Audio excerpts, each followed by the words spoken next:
Assalamualaikum warahmatullahi wabarakatuh. Kami dari kelompok 2 ingin mempresentasikan sistem reproduksi Aves jantan dan betina yang beranggotakan Filiani, Nurlazi Utari, Rinola Anissa, Sonia Asokawati, dan Yuni Kartika. Di mana pemateri pertama akan menjelaskan tentang latar belakang. Reproduksi adalah proses biologi suatu individu untuk menghasilkan individu baru. Reproduksi merupakan cara dasar mempertahankan diri yang dilakukan oleh semua bentuk kehidupan oleh pendahulu setiap individu organisme untuk menghasilkan suatu generasi selanjutnya. Bangsa Aves berkembang biak dengan cara bertelur atau ovipar. Fertilisasi terjadi di dalam tubuh burung-burung termasuk hewan ovipar yang proses pembuahannya terjadi di dalam tubuh atau fertilisasi internal. Fertilisasi pada burung akan terjadi di daerah ujung oviduk ditandai dengan masuknya sel sperma ke dalam oviduk. Rumusan masalah pada makalah ini, yang pertama, apa saja sistem reproduksi pada Aves? Yang kedua, apa saja alat reproduksi ayam jantan dan betina? Yang ketiga, alat reproduksi mamalia dan betina. Tujuan pada makalah ini, yang pertama, untuk mengetahui apa saja sistem reproduksi pada Aves, yang kedua, mengetahui apa saja alat reproduksi ayam jantan dan betina, dan yang ketiga, mengetahui alat reproduksi mamalia jantan dan betina. Selanjutnya akan dijelaskan oleh pemateri kedua, yaitu Rinola Anissa. Baiklah, di sini saya akan melanjutkan yaitu sistem reproduksi pada apes.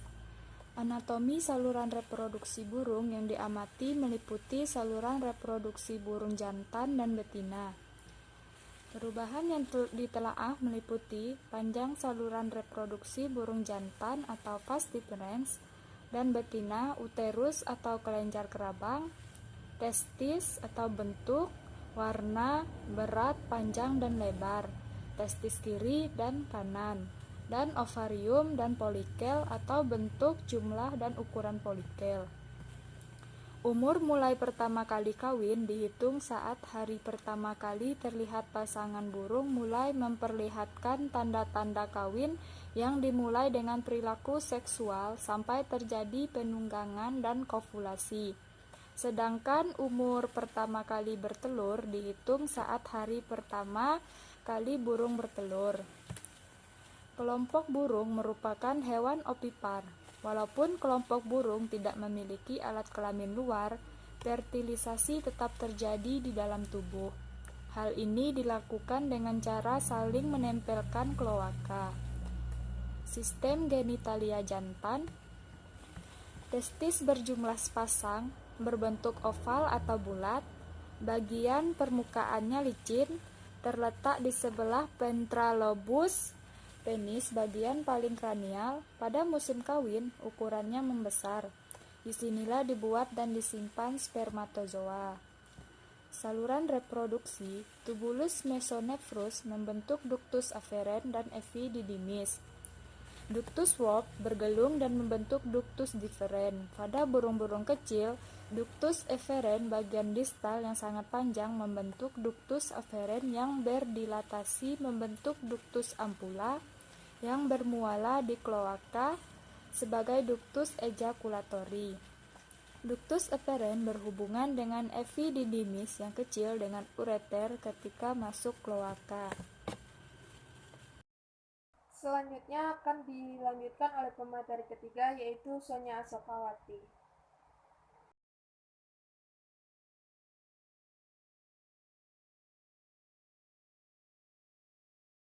Alat reproduksi burung jantan. Puyuh jantan merupakan puyuh yang menghasilkan sel-sel spermatozoa yang merupakan cikal bakal terbentuknya keturunan puyuh yang berkualitas. Keturunan puyuh yang berkualitas dapat dilihat dari induk puyuh yang memiliki kondisi fisiologis yang baik. Oleh karena itu, pertumbuhan induk diamati dari sistem reproduksi puyuh, baik salah satunya dari bentuk dan ukuran testis dari puyuh. Besar kecilnya ukuran testis tergantung dari beberapa faktor, salah satunya faktor pakan. Salah satu tambahan faktor pakan yang dapat diberikan pada puyuh adalah serbuk kunyit yang mengandung senyawa kurkumin sebanyak 7,97%. Hormon yang berperan dalam pertumbuhan organ testis adalah testosteron yang dipengaruhi oleh FSH dan bekerja sama dengan testosteron yang akan membentuk organ testis pada saat embrio, juga mengatur proses spermatogenesis yang menghasilkan organ spermatogenik. Spermatogenesis merupakan suatu proses pembentukan sel-sel spermatogenik yang terjadi di dalam tubulus seminiferus di bawah kontrol hormon gonadotropin dari hipofisis anterior. Jumlah sel spermatogenik yang dapat dihasilkan dan sel Sertoli berhubungan dengan diameter dan tebal lapisan tubulus seminiferus. Semakin banyak sel spermatogenik dan Sertoli yang terdapat di dalam tubulus seminiferus, maka akan mempengaruhi diameter, dan tubulus seminiferus juga akan mempengaruhi berat dan ukuran testis. Proses spermatogenesis yang terjadi pada keturunan F1 puyuh jantan ini belum maksimal, dikarenakan proses spermatogenesis sejalan dengan peningkatan kadar testosteron yang diminta. Hal ini sesuai dengan penelitian Samsudewa dan Purbawati yang membuktikan bahwa umur sangat mempengaruhi kualitas reproduksi karena adanya pengaruh hormon testosteron akan mengacu perkembangan organ reproduksi.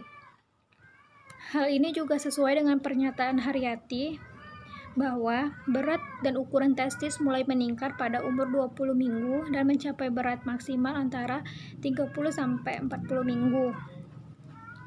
Testosteron merupakan salah satu anggota kelompok hormon steroid yang merupakan hormon terpenting dalam perkembangan organ reproduksi seksual jantan. Testosteron berfungsi dalam proses spermatogenesis, juga mampu memperpanjang daya hidup spermatozoa dalam epididymis, mempengaruhi perkembangan alat reproduksi luar, dan memelihara perkembangan alat kelamin sekunder pada hewan jantan. Lalu akan dilanjutkan pemateri keempat, yaitu Yuni Kartika. Baiklah, di sini saya akan menjelaskan tentang alat reproduksi Aves betina, yang mana alat reproduksinya terdiri atas infundibulum, mensum, uterus, dan vagina maupun magnum. Nah, di sini mereka penyusun jaringannya terdiri dari 3 lapisan, yaitu tunica serosa, muscularis, dan tunica mucosa. Mucosa pada magnum itu terdiri dari beberapa lipatan baik primer maupun sekunder. Nah, terus juga tunica serosa dan muscularis itu memiliki magnum yang tipis. Di sini perkembangan dari alat reproduksi itu sangat-sangat tergantung pada pakannya, karena itu semua yang mempengaruhi aktivitas dari si ternak tersebut. Nah, jika kekurangan dari si pakan maka memberikan efek yang fatal karena dapat menghambat pendewasaan dari alat reproduksinya, terus juga menyebabkan kematian pada embrio, terus gangguan alat reproduksi, dan lain-lain sebagainya. Di sini semakin banyak ovum untuk diovulasikan, maka semakin mudah sel-sel untuk mensintesis putih telur dan kerabang telur. Nah, di sini semua aktivitas ini tidak lepas dari hormon estrogen dan progesteron. Di sini juga kunyit dapat memicu perkembangan alat reproduksi. Kenapa? Karena ternyata kunyit itu mengandung fitoestrogen, jadi dia mempunyai aktivitas tuh yang mirip sama estrogen. Jadi sekian dari penjelasan saya. Selanjutnya pemateri kelima, yaitu Viliani. Di sini saya akan melanjutkan penjelasan dari teman saya, yaitu tentang alat reproduksi pada betina.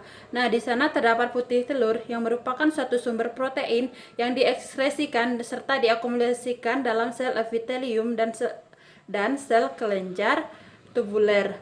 Nah, selanjutnya perkembangan histogeni saluran reproduksi terkait dengan fungsi masing-masing organ dalam mensekresikan material telur.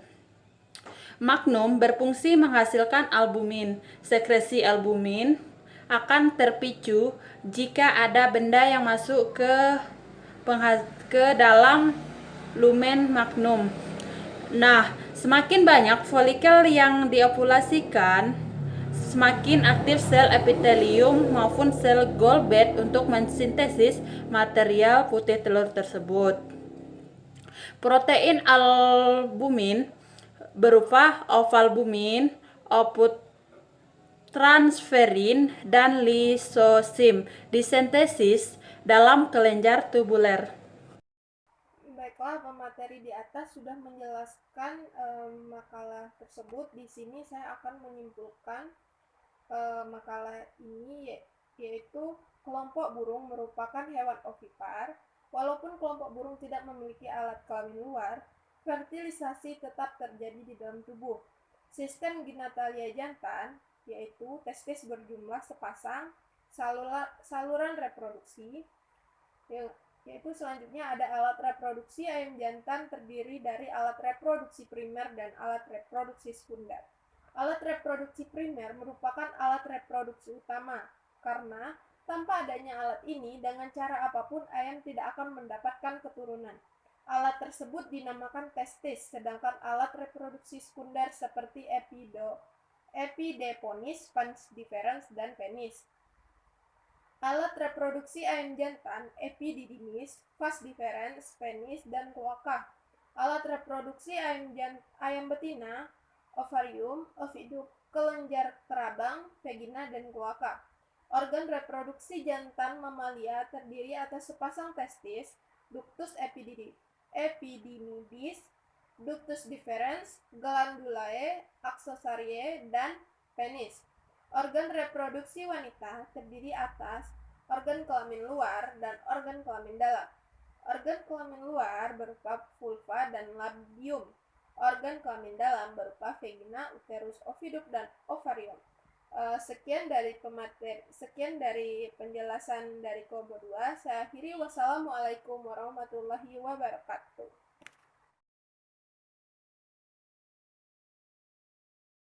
Assalamualaikum warahmatullahi wabarakatuh. Baiklah, di sini kelompok kami akan menjelaskan tentang reproduksi mamalia jantan dan betina. Langsung saja, saya akan membahas tentang organ reproduksi mamalia jantan. Di reproduksi mamalia jantan, di mana organ reproduksi jantan mamalia ini terdiri atas sepasang testis dan ductus deferens, ductus epididymidis, kelenjar aksesoris, dan penis. Di mana ini memiliki fungsi gametogenesis dan steroidogenesis. Jadi, spermatozoa yang berada di lumen tubuli seminiferum testis ditransfer dari rete testis ke ductus deferens dan selanjutnya ke ductus epididymidis yang membentuk caput, carpus, dan cauda epididymidis. Nah, dari ketiga bagian ductus epididymidis memiliki fungsi spesifik dalam proses pematangan dan penyimpanan spermatozoa sebelum disalurkan melalui ductus deferens menuju ampula dan uretra. Diejakulasikan melalui penis sebagai organ kopulasi. Kelenjar aksesoris pada hewan jantan meliputi glandula fascicularis, prostata, glandula bulbourethralis, dan ampula, serta kelenjar aksesoris bersama dengan sekreta dari testis dan ductus epididymidis. Itu berperan penting dalam menjaga motilitas dan aktivitas metabolit spermatozoa. Keadaan kelenjar aksesoris bersifat spesies spesifik. Tidak semua spesies memiliki keempat kelenjar aksesoris tersebut. Demikian pula dengan morfologi kelenjar yang juga berbeda. Nah, dan sampai saat ini data morfologi organ reproduksi terenggiling yang sudah dilaporkan adalah pada organ reproduksi betina. Setelah kita masuk ke anatomi organ reproduksi jantan, Paruromis dominator.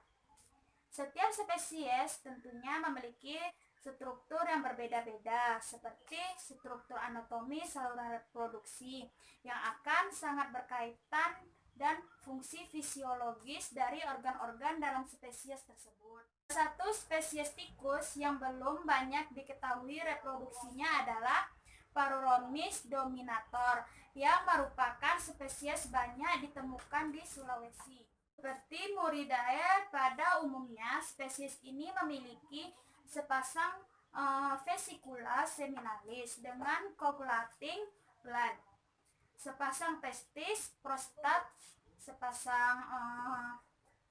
sepasang bulbourethralis, ampula, dan glans penis. Nah, ini contoh gambar struktur anatomi saluran reproduksi jantan Paruromis dominator. Jadi, testis merupakan organ reproduksi jantan yang mempunyai dua peranan penting, yaitu menghasilkan spermatozoa dan menghasilkan hormon testosteron. Testis Paruromis dominator berbentuk oval dengan ukuran sebesar biji kacang tanah, berwarna putih dan digantung oleh jaringan ikat merechium. Akan dilanjutkan oleh teman saya pemateri selanjutnya. Baiklah, di sini saya akan melanjutkan materi yang pertama. Nah, jadi vesikula seminalis merupakan sepasang kelenjar yang umumnya terletak di balik prostat dan di bagian dorsal vesika urinaria. Pada P. dominator, vesikula seminalis terdapat sepasang di bagian dorsal, vesika urinaria dan ampla. Vesikula seminalis itu berfungsi untuk menghasilkan kelenjar yang disebut mani. Nah, cairan yang dihasilkan vesikula seminalis itu mengandung fruktosa, protein, enzim, fosforiklon, dan prostaglandin. Prostat itu merupakan kelenjar tunggal yang umumnya terletak di antara pertemuan antara vesika urinaria dan musculus urethralis. Yang kedua, itu ada struktur histologis testis P. dominator. Bagian luar tampak adanya kapsula atau tunika albugini yang terdiri dari jaringan ikat pada berupa serat kolagen yang membungkus testis. Kemudian pada bagian dalamnya tampak bangunan yang merupakan potongan melintang tubulus seminiferus. Testis yang dipisahkan oleh jaringan interstitial. Yang bagian 3 ada struktur anatomi dan histologi penis P. dominator.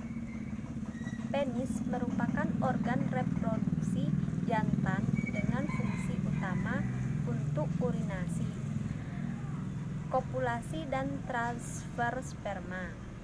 Nah, fungsi lain penis itu adalah untuk merangsang betina, ditunjukkan oleh spesialisasi anatomi seperti bentuk penis, panjang penis, papila atau penila spin atau duri, dan pelengkap lainnya. Nah, yang bagian keempat itu ada anatomi sperma P. dominator. Kepala sperma mamalia euterian umumnya berbentuk spatula atau buah pir. Nah, sedangkan sebagian besar Murida memiliki bentuk kepala sperma yang sangat berbeda dengan mamal yang lain, yaitu memiliki bentuk kepala seperti kait atau sabit. Nah, itulah penjelasan dari materi yang kedua. Akan dilanjutkan materi selanjutnya.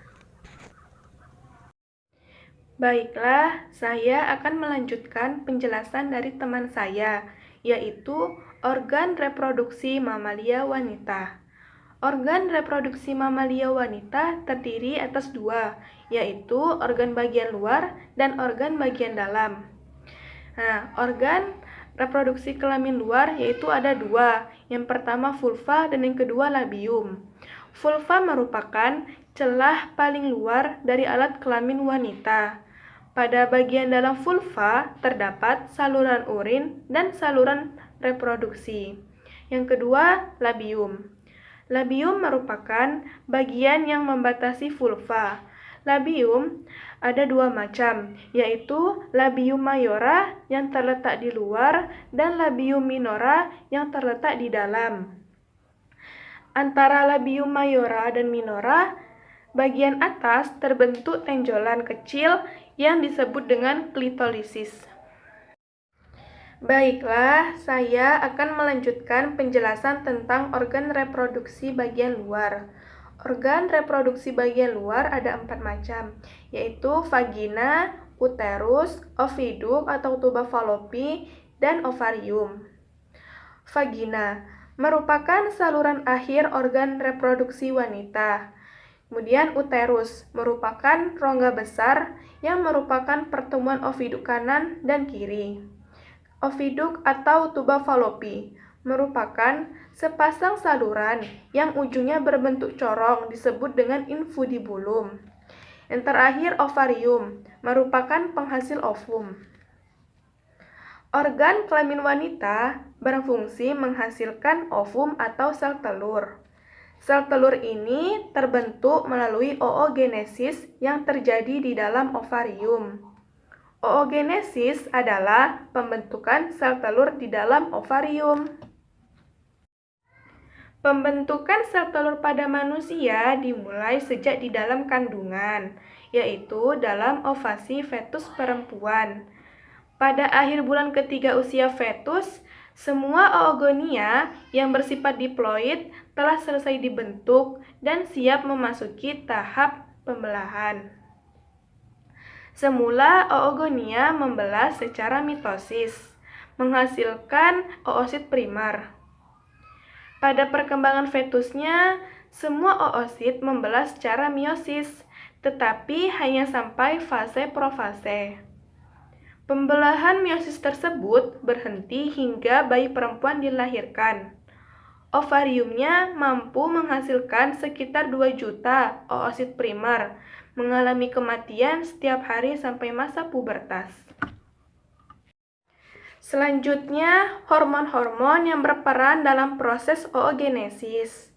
Proses pembentukan oogenesis dipengaruhi beberapa hormon, yaitu pada wanita, usia reproduksi terjadi siklus menstruasi oleh aktifnya aksis hipotalamus, hipofisis, ovarium.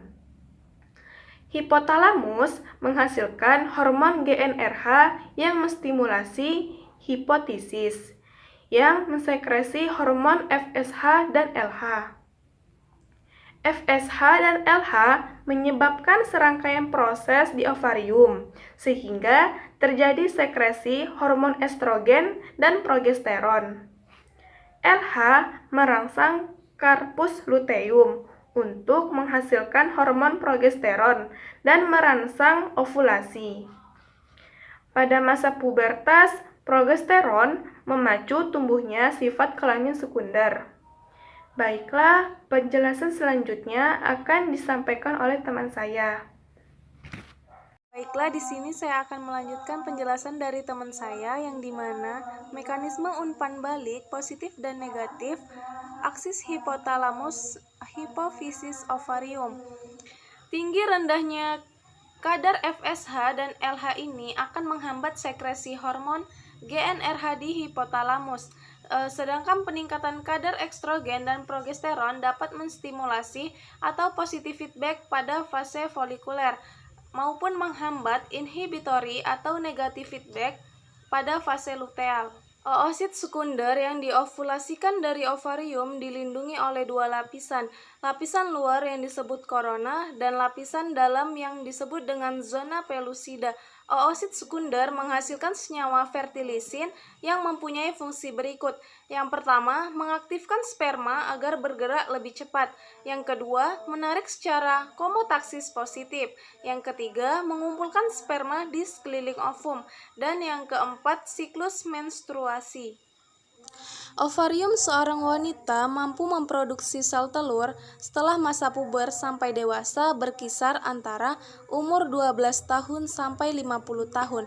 Setelah masa sel telur habis diovulasikan, maka perempuan atau wanita tidak mengalami menstruasi atau haid.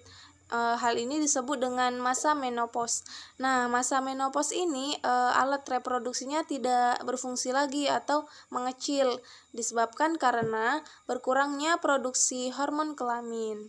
Umumnya, siklus menstruasi pada wanita terjadi dalam rentang waktu 28 hari, namun tidak menutup kemungkinan antara satu wanita dengan wanita lain memiliki rentang waktu siklus yang sama. Nah, di mana ada yang lebih pendek, yaitu 21 hari, bahkan lebih panjang, yaitu 30 hari. Nah, masa menstruasi ini cukup bervariasi antara 5-7 hari tergantung hormonal wanita tersebut. Berikut ini tahapan siklus menstruasi pada wanita yang terjadi dalam setiap satu periode siklus. Yang pertama, fase menstruasi. Nah, pada fase menstruasi ini meluruhnya dinding rahim yang keluar dari tubuh dalam bentuk darah. Peluruhan dinding rahim ini terjadi akibat berkurangnya hormon estrogen dan progesteron. Nah, untuk fase ini terjadi berkisar antara 1-7 hari. Nah, yang kedua ada fase praovulasi. Nah, pada fase ini ovum yang berada di dalam ovarium terbentuk dan mulai mematangkan diri.